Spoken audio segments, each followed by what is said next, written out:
কপোতাক্ষ নদের পূর্ব পাড় ঘেঁষে দাঁড়িয়ে আছে ইতিহাসের এক জীবন্ত সাক্ষী। সময়ের বিবর্তনে অনেক কিছু বদলে গেলেও শতাব্দীর ঐতিহ্য বুকে নিয়ে আজও টিকে আছে মসজিদকুর মসজিদ।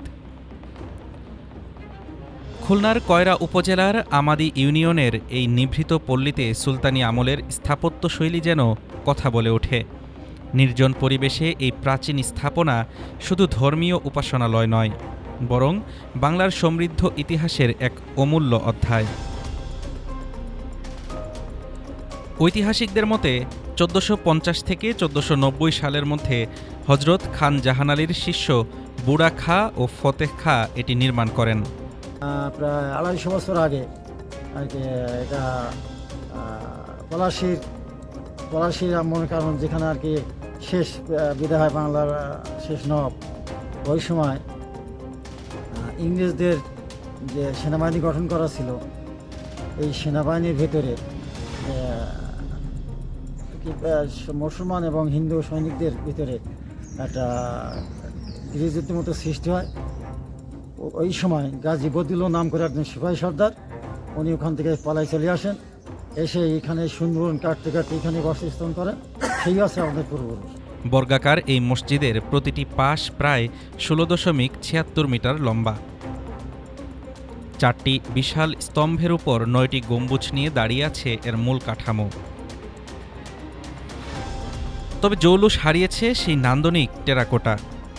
অযত্ন আর যথাযথ সংরক্ষণের অভাবে দেয়ালের কারুকাজ এখন বিলীন হওয়ার পথে। একসময় জঙ্গলে ঢাকা পড়ে যাওয়া এই মসজিদটি বিংশ শতাব্দীতে সংস্কার করা হলেও বর্তমানে নেই পর্যাপ্ত রক্ষণাবেক্ষণ। এখানে দেখা যাচ্ছে যে বর্তমান যে এই যে অজুখানাটা আছে, অজুখানাটা একটু উন্নত মানের প্রয়োজন। সোলার একেবারেই নষ্ট, দরজা জানলাগুলো একেবারেই মসজিদে নষ্ট হয়ে গেছে, বাথরুম তো নাই। তাবলিগ জামাতের লোক এসে তারা কষ্ট পায়। দ্বিতীয় কথা যে মসজিদে বিভিন্ন সময় বিভিন্ন জন তদন্তে আসে ঠিকই, এরকম বলে যায় কিন্তু কোনো কাজ পাচ্ছে না। মানে মসজিদে বিভিন্ন জায়গায় ভেঙে গেছে, বিভিন্ন রকম অসুবিধা, এগুলো সারাতে একান্ত দরকার। স্থানীয়দের দাবি, যথাযথ সংস্কার ও পরিকল্পনা গ্রহণ করলে এটি হতে পারে দক্ষিণবঙ্গের অন্যতম আকর্ষণীয় পর্যটন কেন্দ্র। সময়ের সাক্ষী হয়ে দাঁড়িয়ে থাকা এই স্থাপত্যটি রক্ষায় এখন প্রয়োজন দ্রুত সরকারি হস্তক্ষেপ। এখানে একটা পর্যটক দরকার, বিভিন্ন জায়গাতে লোকজন আসে, একটা বসার কেন্দ্র থাকলে ভালো হয়, মানুষ এসে একটু রেস্ট নেবে।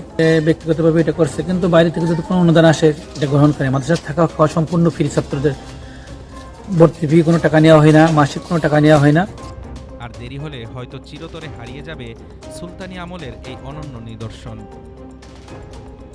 হাফিজুর রহমান তুষার, ঢাকা টুডে।